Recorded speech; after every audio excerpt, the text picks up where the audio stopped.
আর BJP দাঙ্গা করে, সাম্প্রদায়িক বিভাজন করে মানুষকে মদ খাওয়ানোর জন্য 40 কোটি টাকা খরচা করে।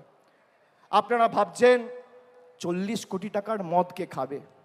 পাড়ায় গিয়ে, এলাকায় গিয়ে, গ্রামে গিয়ে দেখবেন, ডান দিক বাঁ দিক সামনে পেছনে তাকালে আপনার এলাকায়, আপনার বুথে, আপনার গ্রামে, আপনার পাড়ায় কোনো ভদ্রলোক সভ্য লোক বিজেপি করে না। সব মাতাল, মদ, দুর্নীতিগ্রস্ত, চোর, চিটিংবাজ, সব বিজেপি। সেই কারণেই তো মানুষ এদের বর্জন করেছে। দেখুন, আমার মনে হয় উনি তৃণমূল সম্পর্কে বলতে গিয়ে ভুল করে বিজেপি বলে ফেলেছেন।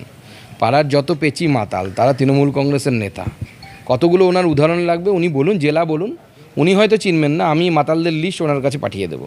মাতাল, রেপিস্ট, চরিত্রহীন, লম্পট সব হচ্ছে তৃণমূল কংগ্রেসের সম্পদ।